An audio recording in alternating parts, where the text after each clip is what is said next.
Russia is not invincible. It's not impossible to beat Russia. There was an interesting analysis recently of the deaths of Russian soldiers. Now, of course, should we feel sorry for Russian soldiers who are being slaughtered in vast numbers to keep Putin in power? We should feel sorry for them. It's not their fault, actually, that they're being thrown into the meat grinder in useless failed assaults in the center of Russia. But somebody did an analysis of 18,000 of those deaths that had appeared in the Russian media, so proven deaths. And they found that the average age of Russian soldiers killed in Ukraine had increased from 32 in 2022 to nearly 40 in 2024. So Russia can be beaten. They're running out of people just as much as Ukraine is. And the second point is that Russian power structures are also capable of fracturing.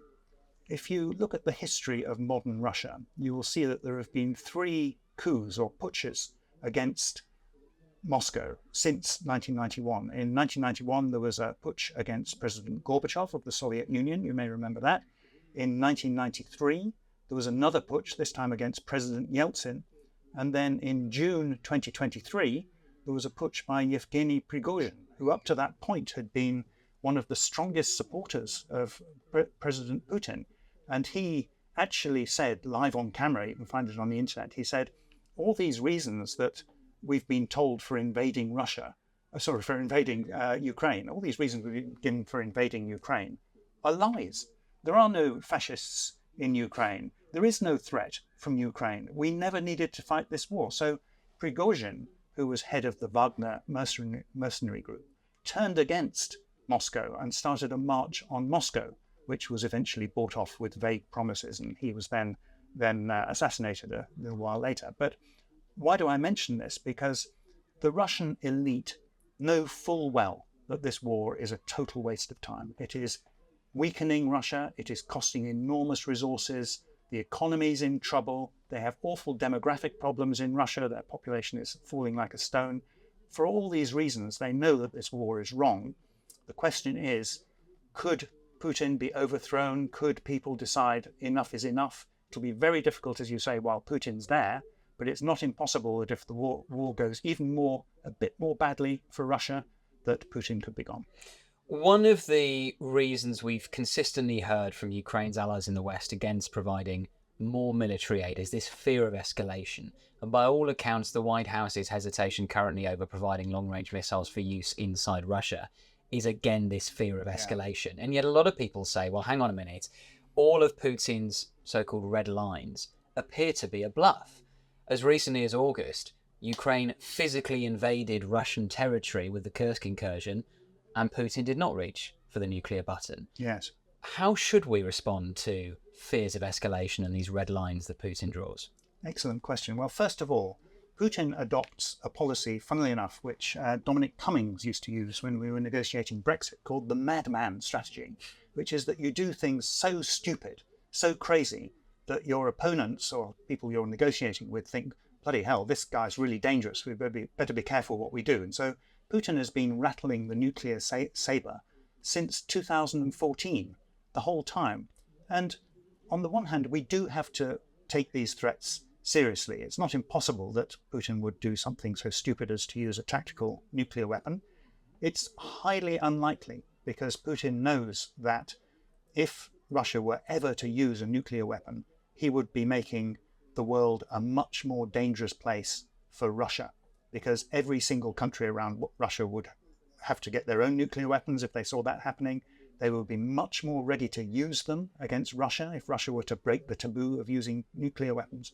So it would be extremely dangerous, and I would say improbable for Russia to use them, but you can't rule it out.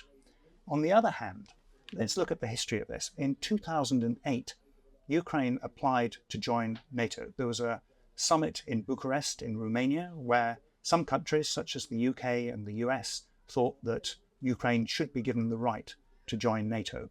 And some other countries, France and Germany in particular, thought this was too dangerous. It was too provocative to Russia. We shouldn't take that risk. And they prevailed because decisions were taken by unanimity in NATO. And it wasn't a stupid position that France and Germany took because, for the reasons I've said earlier, we don't want to provoke countries unnecessarily.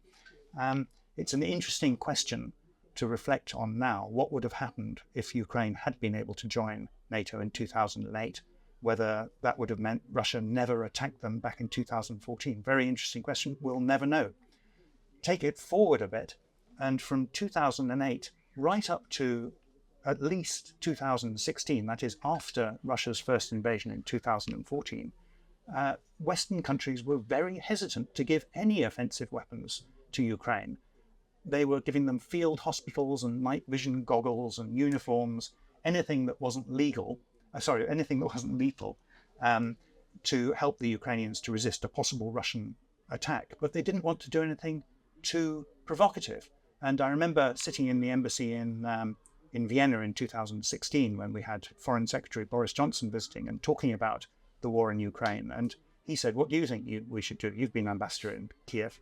And I said, we should arm Ukraine to the teeth, because the only language Russia understands is force. And the only reason that they won't attack Ukraine is because it's too painful and too bloody for them. And unfortunately, those who said, well, we mustn't provoke Russia, won the argument back in 2016, right through until 2022. Luckily, in the year before 2022, the West did provide some anti-armor missiles, anti-tank missiles, and some more lethal equipment. And that did help slow down the Russians when they attacked. And then, since 2022, we've seen a series of red lines crossed, and nothing very dramatic has happened. Russia always says, now we're going to respond with hammer blows, but actually their conventional forces are just not that strong. It's interesting you talk about your experience as UK ambassador to Ukraine. Looking back, where else could the West collectively have acted with more foresight when it comes to Russian aggression? Well, it's always good to have hindsight, isn't it? It's easy to see what could have been done before. I think the first big wake-up call was when Russia invaded Georgia in 2008. And in that case, one can debate the degree to which Russia and the degree to which Georgia were responsible for the outbreak of hostilities. Certainly, Georgia was playing a much more provocative role in 2008 than Ukraine was. Ukraine wasn't doing anything provocative at all in 2014. But when we saw Russia go into Georgia, the first thing that I thought, I'd just arrived as ambassador in Kiev at that time, was Ukraine's going to be next. So we were thinking, what can we do to stop that happening? And one of the things we tried to do was to build up the Ukrainian economy, including particularly in Crimea, in the hope that if people were better off and saw the economy going better, there would be much more resistance to a Russian invasion or Russian takeover. And what we saw, actually, interestingly, was that in 2011, there were elections in Crimea, democratic elections, and there was a pro-Russian party there called the Party of Russian Unity, whose leader is actually now the Prime Minister of Crimea under Russian control.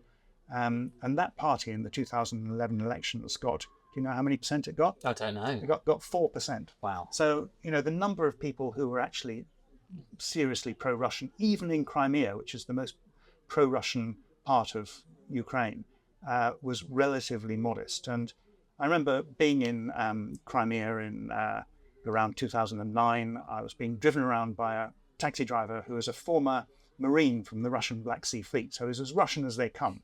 And I said to him, there was a controversy at the time about whether street signs should be in Ukrainian or in Russian in Crimea, because most people there spoke Russian, even if they were Ukrainian. So I said to this taxi driver, what do you think about this? And he said, I don't give a toss, frankly, whether it's Ukrainian or Russian. It's fine as it is, he said. So the idea that there was a pent-up longing to return to Russia is completely false. And even more so if you look at Donetsk and Luhansk and the eastern part of Ukraine. If I used to go there regularly. I went there for the Euro 2012 football finals. And in those days, you had beautiful stadiums and people going happily to watch the football. And I even went to a Beyoncé concert in the Donetsk stadium. I mean, you may say that's a cruel act or not, but people were living rich, normal lives before the Russian invasion of 2014. Since then, the people of eastern Ukraine, the Russian speakers of eastern Ukraine, have been through hell because of Russia's invasion. And just to talk about Crimea for a moment, from a military point of view, Is Crimea actually the easiest of the currently held Russian occupied territories to reclaim, in the sense that because it's a peninsula, much of the Black Sea Fleet has been eliminated by Ukraine, which is a huge achievement given it's a country without really an effective navy to speak of. The Kerch Bridge, of course, has been attacked in the past, and if they were able to effectively render the Kerch Bridge as useless, is Crimea the easiest part of territory that Russia has seized to reclaim? I can't comment on that. There are plenty of armchair generals who will give you very definitive guidance on that. But in my view, there has been a lot of talk of Ukraine regaining Crimea. And Crimea has enormous symbolic power for Ukraine and for Russia. It was the first place that the Russians marched in back in 2014. It is an area occupation of which makes it very difficult for Ukraine to function as a normal country. It cuts off a great swathe of the Black Sea and a great deal of oil and gas drilling areas south of Crimea. So there are lots of reasons why Ukraine would like to reclaim it. And we've seen over the last year or two a series of highly effective Ukrainian strikes against Crimea. You've mentioned the Black Sea Fleet being sent to the bottom of the Black Sea. Black Sea Submarine Fleet, it's sometimes called. We've seen strikes on the course, the submarine that was berthed in Sevastopol. Sevastopol has become almost unusable for the Russian fleet. So it's not unthinkable that Ukraine could retake Crimea, but I couldn't honestly judge whether it's easier to retake Crimea or easier in Donetsk or up in the north. Thank you for watching today's episode of Frontline. For early access to our videos, member-only Q&As and live streams, then sign up for a membership via the link in the description. And for the latest news and breaking stories, listen to Times Radio and follow us at thetimes.com.